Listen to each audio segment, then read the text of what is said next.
just what it takes, because it takes more than an effort to stay away from you, and it takes more than a lifetime to prove that I'll be true.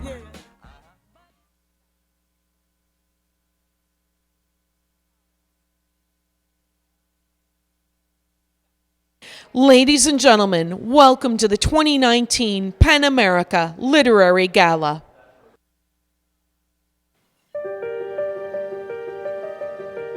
Words. They're just words. In the Philippines, Rodrigo Duterte uses words to deter journalists from writing the truth. Words.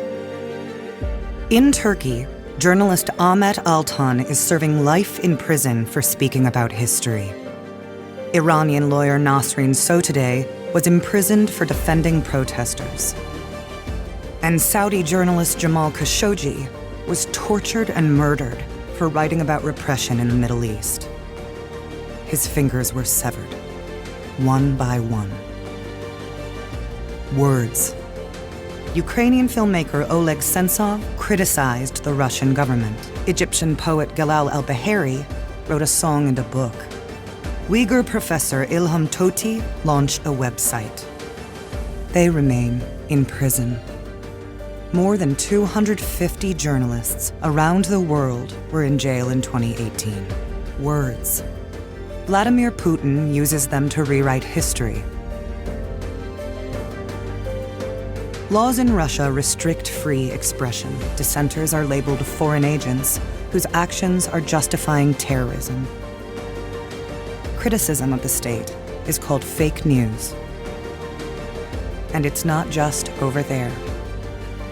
The President of the United States demands books he doesn't like be pulled from publication, withdraws press credentials, and uses words to describe journalists like the enemy of the American people. 29% of Americans believe him. This has consequences. We need to stand up to authoritarians, not take them at their word or justify their brutality or borrow from their playbook. Because these are words and warnings, and now they're threats. Journalists are targeted at political rallies. Reporters are manhandled. Bombs are sent to news organizations, and gunmen walk through the front door. We didn't think this could happen here, but it is. When words are not protected, what stories go untold? What goes unreported? What goes unknown? Words are the lifeblood of our freedom. Words are truth. They bring us together. They help us ask questions and understand each other. Words are connection and ideas and research and songs and inspiration and laughter and fun and love. And for nearly 100 years, PEN America has been fighting for words. We fight for them in Saudi Arabia, in China, in Russia, Myanmar, Turkey, Mexico, in New York, Los Angeles, Washington, D.C., and in Denver, Atlanta, Dallas, Cincinnati, New Orleans, and anywhere else across America and around the world where words need protection. We need to be strong for words because they are truly in danger. And to be strong, we must come together. We are louder together.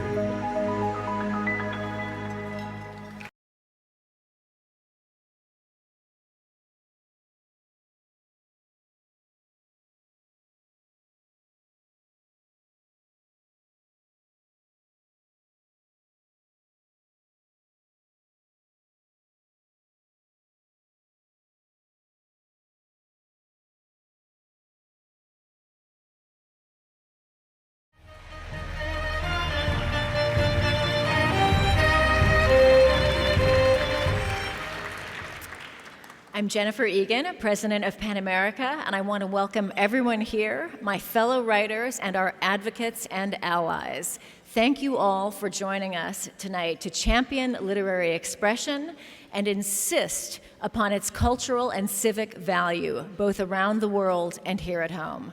Tonight, we are thrilled to welcome Richard Robinson and Scholastic and honor their leadership in electrifying generations of new readers, including both of us.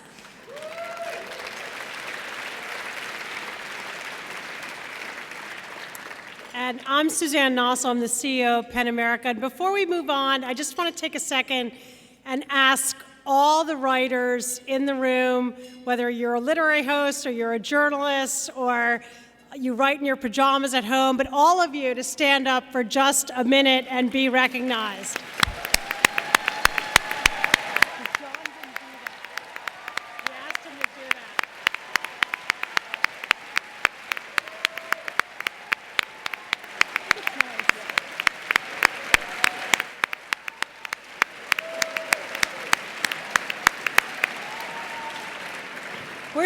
We're so grateful to all of you for joining us tonight in support of PEN America's mission to both celebrate and defend free expression. Tonight's honorees span generations, geographies, and cultures, but are united by their fearless fealty to truth. Whether by buckling up to document a law-defying drive across the Saudi border, publishing an expose of the rot in the White House, or taking the witness stand against a man about to be anointed for life to the highest court in the land, their willingness to imperil their lives, risk their reputations, and sacrifice their freedoms to write and speak truth are the embodiment of what PEN America exists to safeguard. At a time when speaking out can bring more blowback than perhaps ever before, our collective job in extolling and invigorating the truth tellers is urgent. As we gather here this evening, it's worth taking a moment to ask what it actually means to celebrate and defend free expression and why it matters. What can our collective efforts achieve in the face of emboldened autocrats and eroding norms? What can we accomplish by working together? So together, we can bring the fearless, unflagging voices of Tiananmen Square into the open ahead of the 30th anniversary of the massacre. We can convince a rising generation not to turn its back on the hope for freedom in China and the fight against repression everywhere. Together, we can demand answers in the murder of journalist Jamal Khashoggi and mobilize our allies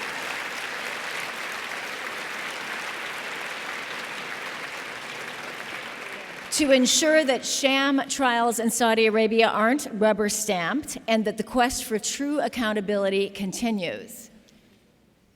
Together, we can confer the PEN Barbie Freedom to Write Award on Reuters journalists Wa Lone and Cha So-u, jailed for the crime of exposing a massacre and set in motion a global campaign that just 2 weeks ago led to their freedom.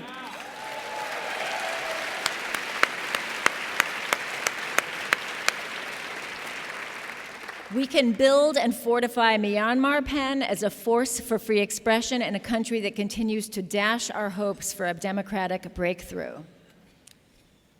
Together, we can insist that when Vladimir Putin and Donald Trump meet for a summit in Helsinki, that the fate of 2017 PEN Barbie Freedom to Write Award winner Oleg Sentsov is on the agenda.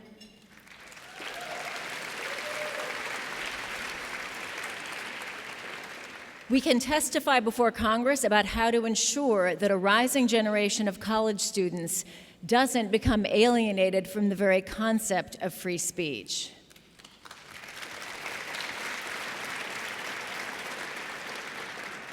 We can force the states of New York and New Jersey to lift their bans on books available in prison, vindicating the universal right to read.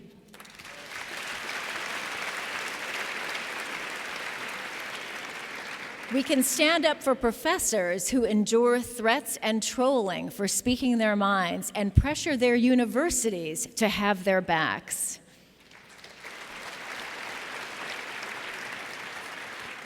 And we can pay tribute to the most diverse and inclusive slate of writers ever recognized in a single literary honors program through the PEN America Literary Awards.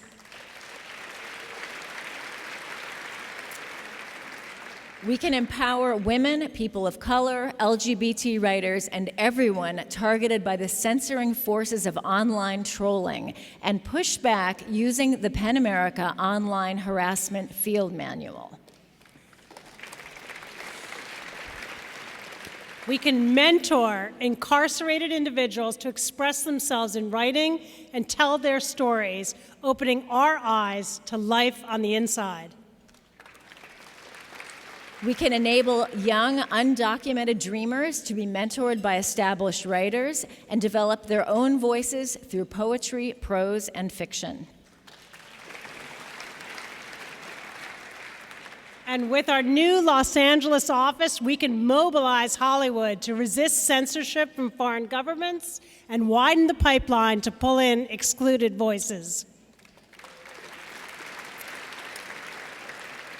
We can bring over 100 writers from all over the country and the world together to debate, deliberate, argue, and enlighten on the 15th anniversary of the PEN World Voices Festival of International Literature. And together, we can transform World Press Freedom Day into a time of mobilization in Minneapolis, Austin, Berkeley, Birmingham, Chicago, Cincinnati, Dallas, Denver, Detroit, and Atlanta.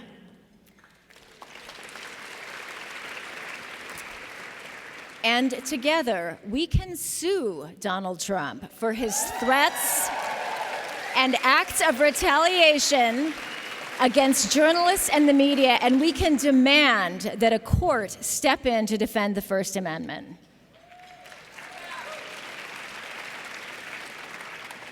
So we couldn't do those things alone, but we can do them together. Thanks to all of you. Have a great evening.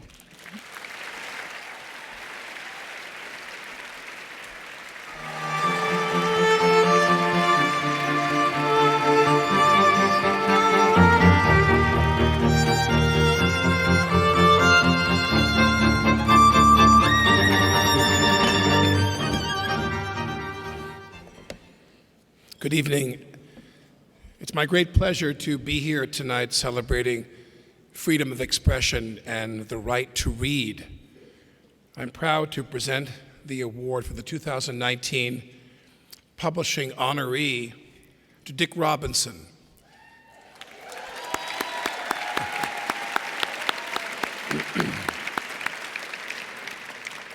To Dick Robinson, my neighbor and friend and the chairman and CEO of Scholastic.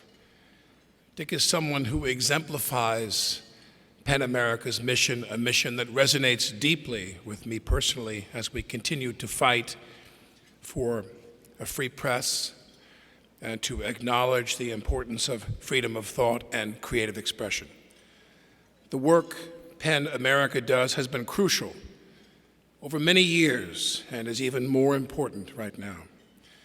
Dick is someone who understands the importance of language, how much depends on our ability to express our ideas, to access books that can change us and challenge us. Under his leadership, Scholastic has become not just the world's largest publisher and distributor of children's books, but also an organization that helps schools, teachers, and parents work together to make great stories accessible and relevant to millions of young people.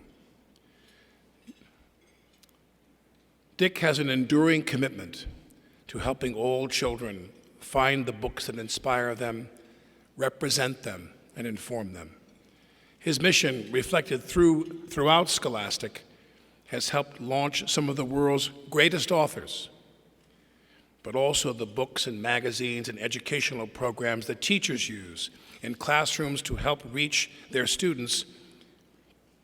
In turn, generations of children have grown up with Scholastic, forever changing the way they think and feel.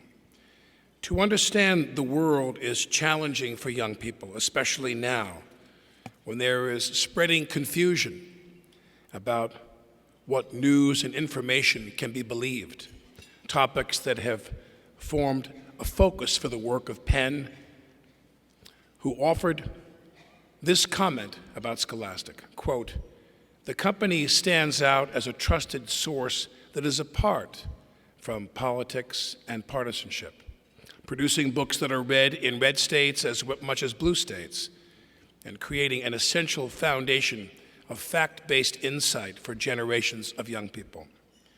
Scholastic has always been known for offering editorial judgment, quality, and a measure of morality, moral clarity, qualities that have become more essential than ever in the digital age." Unquote. Scholastic has spent decades nurturing a distinct and consistent editorial point of view, one that strives to clearly present current affairs and contemporary thought, one that encourages literary appreciation and expression, one that celebrates diversity, and one that represents the worth and dignity of each and every child. As Scholastic approaches its 100th anniversary next year,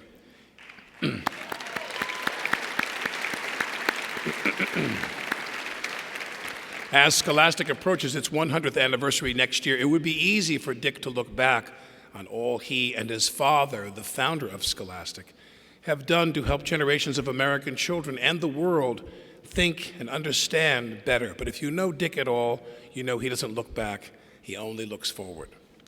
He looks at the children of today and asks, what will they need to be successful in the mid-21st century, when they'll need to think at higher levels and solve problems that we cannot now foresee.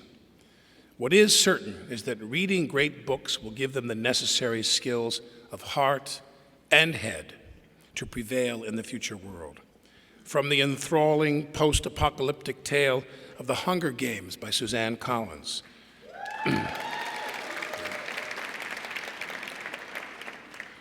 to the spellbinding and tender mystery of orphaned Hugo Cabret from Brian Selznick. From the laugh-out-loud worlds of Dov Pilkey's Captain Underpants and Dogman. That is my nickname in my home, Captain Underpants. I want you all to, I have to share that with you. To stunningly rendered stories about real-life figures like Martin Rising from Andrea Davis Pinkney. From the heart-racing adventures inspired by true life in I Survived by Lauren Tarshis. And heartwarming tales that reflect the transformative power of words like Peter Reynolds' The Word Collector. To an unforgettable heroine struggle in David Baldacci's The Finisher. And of course, the ever more relevant and deeply dimensional world of J.K. Rowling's Harry Potter.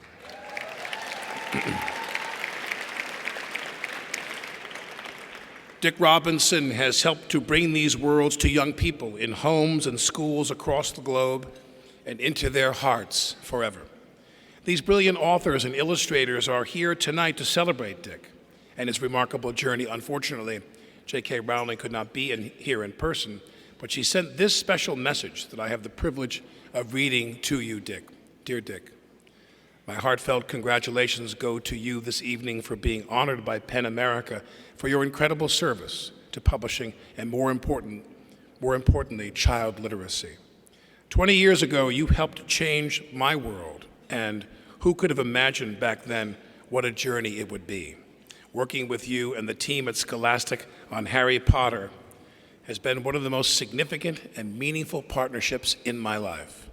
A unique relationship exists between authors and the publishers who have supported them, and you, Dick, have supported me and my work in countless indescribable ways. You've gone far beyond championing my books. You and Scholastic have also so generously supported the foundation I established, Lumos, to help bring an end to the harmful use of orphanages and child institutions around the world.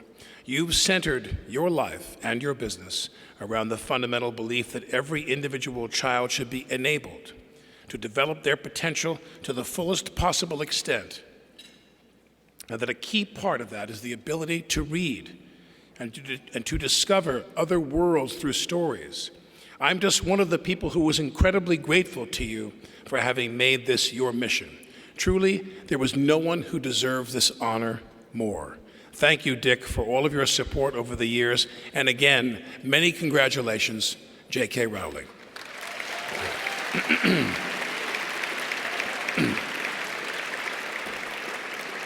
Congratulations, Dick Robinson, for your extraordinary vision. It is a true honor to present you with the PEN America Publishing Honoree of 2019 Award.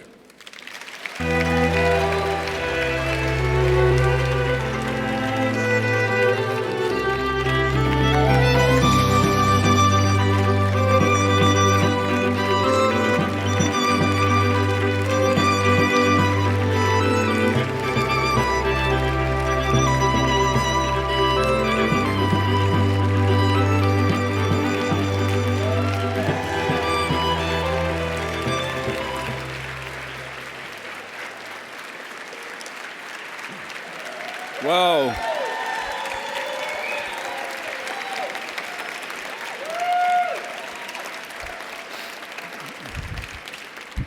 I'd like to sit down now, and I'm sure my colleagues who are with me, the authors and the staff from Scholastic who are here have done so much to support our company, would probably rather have me sit down right now. Yes? Because when you've been praised by Alec Baldwin, you'll never do it better yourself or ever hear anything as good again. And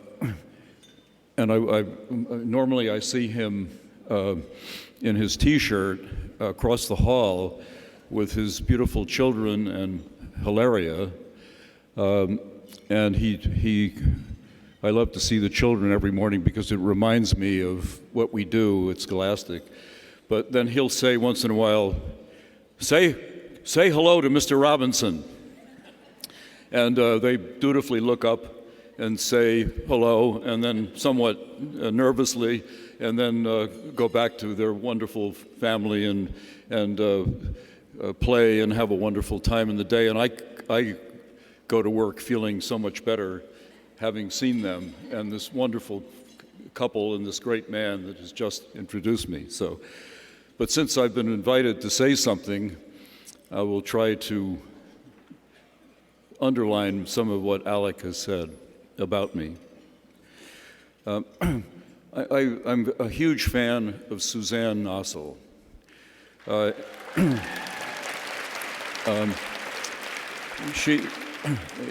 She's a brilliant person, and it's an honor to support her. And I think as a children's publisher, we may feel a little bit out of place here, but I think as I talk a little bit, you'll find out that some of these themes that animate PEN are also part of the world that Scholastic has lived in for the past 100 years. But we're here to support you, Suzanne.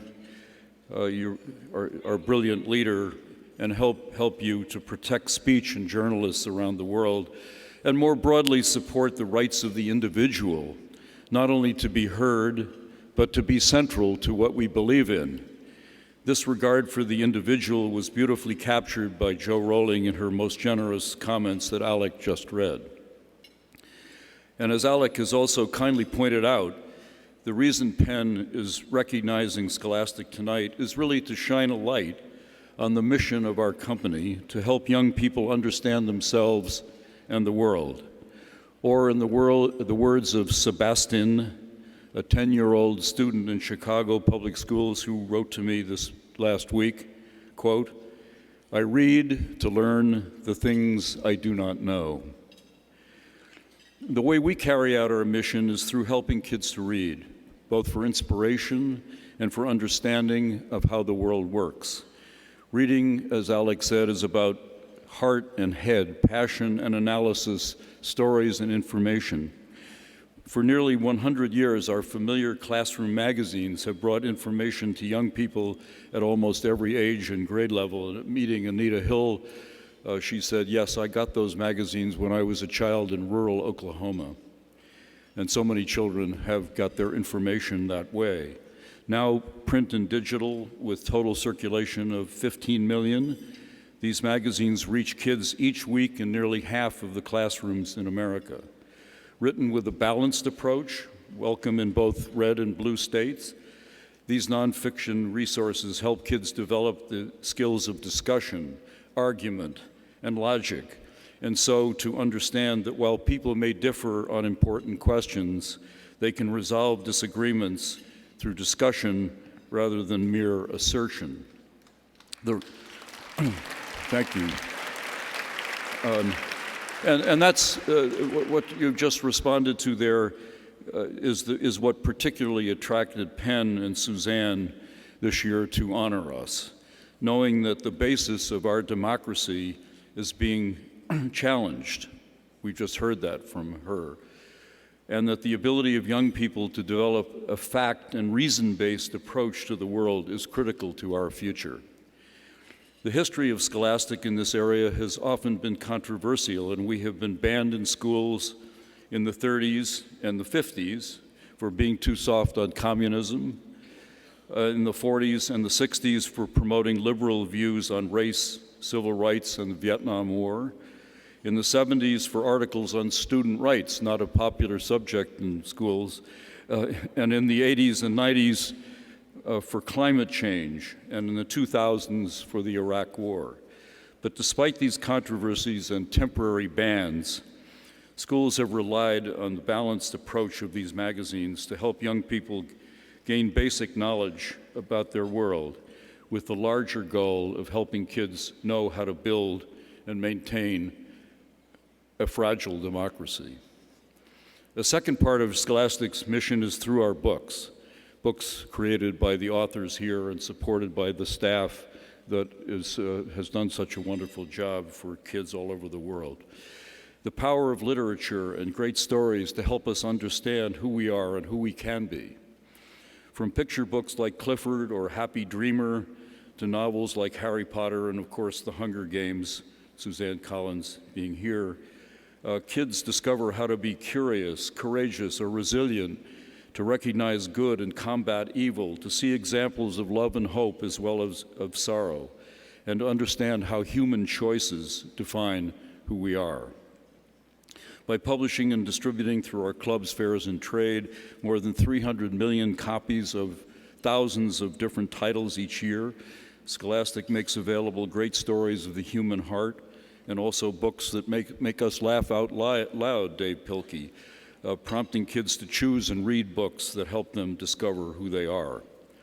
You become a reader in the moment when you find a story about somebody else who has had the same experience as you.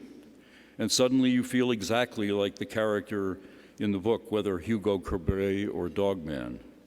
That is the moment when the young reader goes from taking a month to finishing a book to finishing in an hour, and then looks for the next one. Likewise, nonfiction presents a geography or culture you know nothing about, and suddenly you understand that there are children on the other side of the world who have the same hopes that you do. Or you read a story or an article about a doctor or a pilot or a scientist, and you realize you would like to do exactly that job and be that person in the future, and that dream never leaves you. Reading is about discovering who you are and how you can fit into the world and improve it. It is that trigger that gives you the power to be someone you never thought you could be. Of course, thank you. Those authors could write this a lot better than I could, but glad to represent you. Of course, there is a risky side to books as well. For Harry Potter and Captain Underpants are perennially on the top 5 list of banned books in the United States, largely because of the magic and mischief of pitting the adventurous child against the adult societies seeking to maintain control. Helping the child through this reading process is what Scholastic does. All 10,000 employees live this mission. Our book fair drivers deliver to school gyms and libraries cases of books all packed in shelves that become one-week pop-up bookstores in schools across the country. When kids see our trucks drive into the school parking lot, they know they'll find the books that they'll want to read and buy and keep forever. In Scholastic early English language centers across China, young children learn to read and speak English through our digital reading programs. In India, our Geronimo Stilton series, The Story of a Mouse Turned Journalist, is a perennial national bestseller. In the US, we partner with caregivers in early childhood centers, teachers in schools, with literacy organizations like Reach Out and Read.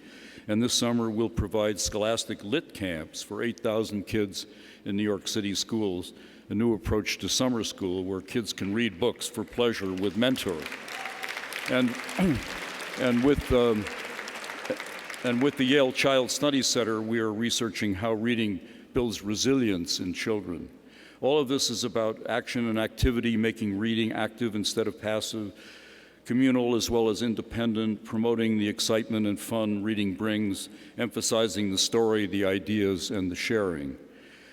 But while excitement and engagement of reading leads to joyful discovery for many kids, we face a deeply serious issue about reading in our country and globally, and this is my most important message to you. Phyllis Hunter, an author, an advisor, and a school administrator in Houston, contributor to the Bush administration effort, No Child Left Behind, was the first person to say in the early 2000s, reading is a civil right. A cry that was then picked up by many others, including the superintendents of schools in most of our large cities. She believed that to succeed in our current society, every child has to be able to read at grade level, to read for greater self-knowledge and resilience, and to seek information in order to hold a job in a workplace where literacy is a basic requirement. She knew full well most children were not going to read at grade level, and our education system had to change to ensure that we had the intensity of focus and the teacher capacity to guarantee that every child could read. Almost 20 years later, there is an even greater need right now for reading as a civil right. The stakes are high. At best, 30% of children throughout the United States are reading at grade level, while 70% read below grade level, many significantly below. And right now, our U.S. schools are affected by the economic inequality that drives our entire society, where school excellence is determined by zip code the school is in. Many American schools are stuck in zip codes with few resources and underpaid teachers. More kids are arriving at school with greater learning, emotional, and health needs, but the resources and focus are not sufficient to boost kids to reach the future-ready skills which the standards require. At the same time, we know that the mid-century world will require almost all working people to have higher-level thinking skills and to be able to navigate the world in the more sophisticated way in which knowledge will be distributed. Tech experts predict AI will eliminate 40% of the world's jobs in 15 years. The 6-year-old child in first grade today, who will graduate high school in 2031 and will be working at her peak powers in 2050, will need to understand the systems that will link us all together in the collaborative future work world. She will require greater understanding of others in a world where face-to-face relationships may be rare and a global outlook will be natural and necessary.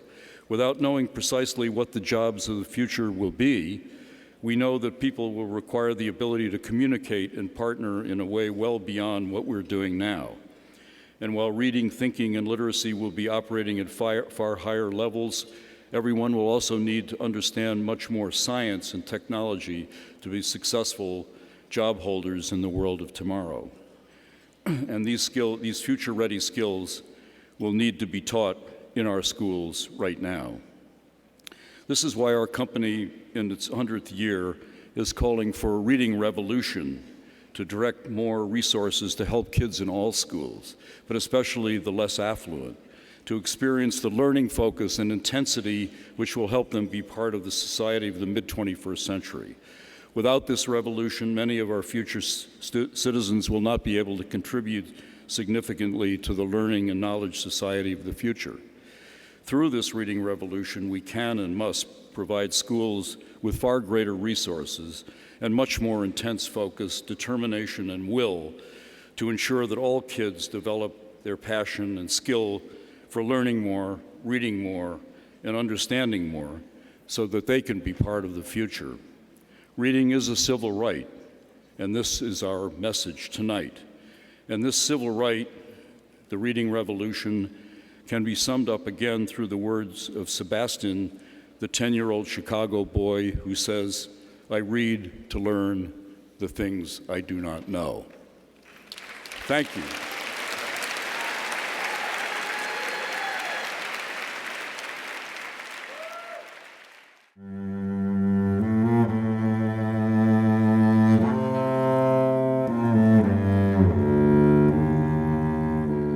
Basically, everything started in 2012 when I started noticing the lack of identity that we had online as Saudi women.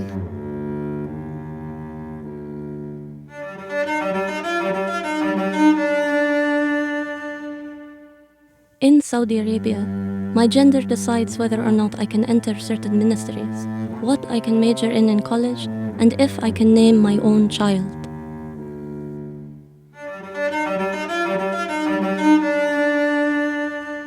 Why is our homeland so small and tight?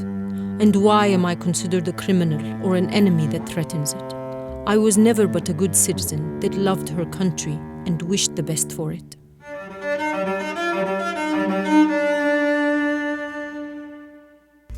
When they first arrested Loujain, Eman, and the others, they had printed out a national newspaper with a stamp on their faces in red saying traitors. There is every reason to believe that there is torture involved. Families noted the torture signs, the blackened thighs. The first time my parents visited Loujain, she could barely walk. She said she had been sexually harassed, that she has been electrocuted. She has also been flogged. At night they would come and just scream at her and threaten her with rape and murder. One of the women has attempted suicide. So we know the severity of the torture that happened.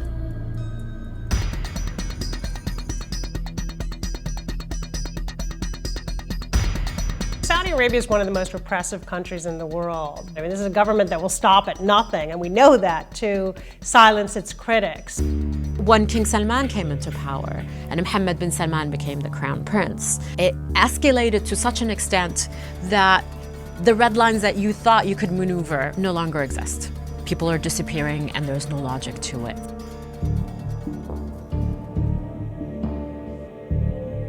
On a daily basis, you go and beg everyone to try and transport you for simple and basic need, going to school, work, or going to the grocery store, for instance. I decided to do something about it. She wrote on Twitter that she was going to cross the border. أهلين معكم لوجين الهذلول على الحدود السعودية من هناك في محاولة لاستمرار حملة قيادة المرأة للسيارة ونشوف وش يصير. She just said, let's see what happens, and that was the first time someone really dares publicly to do it. They saw somebody who was engaging quite live and uncensored. I think the government was very scared of this. They saw how much impact she had, and that needed to be silenced.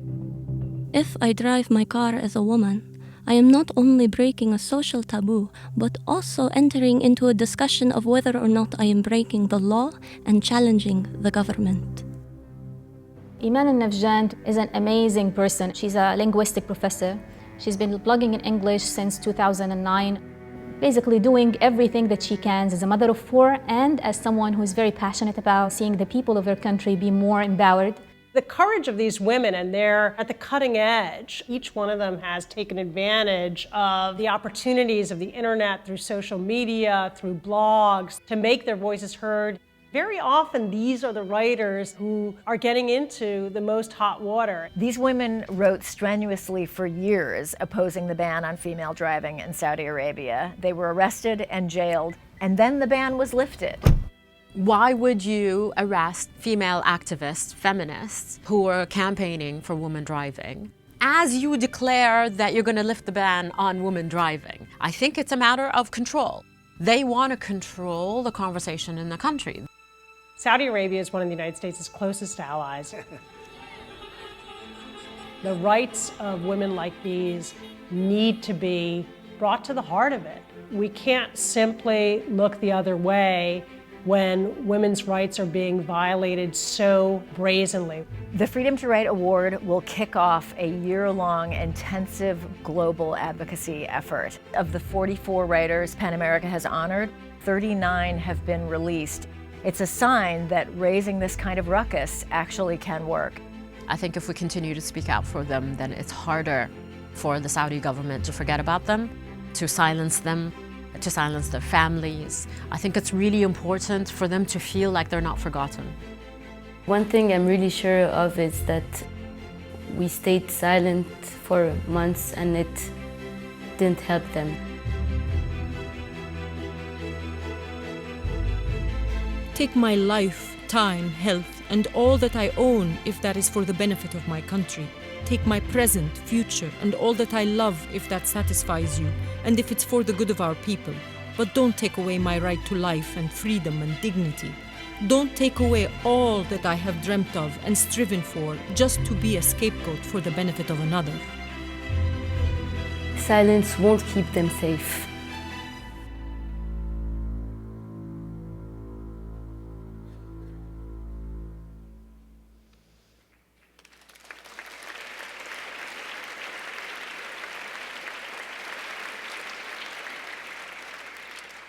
I now want to welcome Lina and Loujain Al-Hathloul, Loujain's brother and sister, to the stage to receive the award on behalf of our honorees.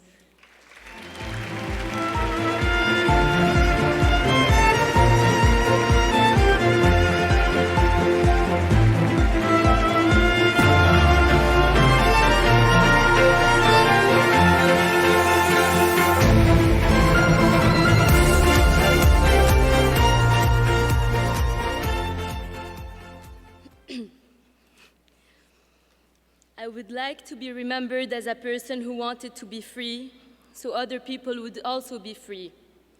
These are the words of Rosa Parks in an interview with PBS Radio. And I'm sure this is how Loujain feels every day of her life, and that is what keeps her so strong. But most importantly, you contribute to make her remembered for what she truly is, far from the defamation campaigns that have been targeted against her. By awarding her such a prestigious prize, you become the voice of the voiceless who was once the voice of the voiceless, but has been sent behind bars to be silenced as well.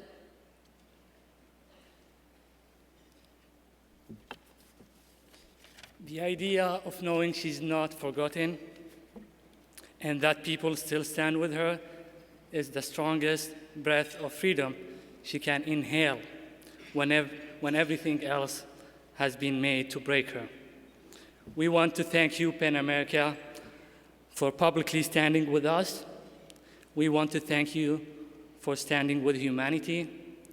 We want to thank you for being supported. And we want to thank you for standing for the brave. So thank you, PEN.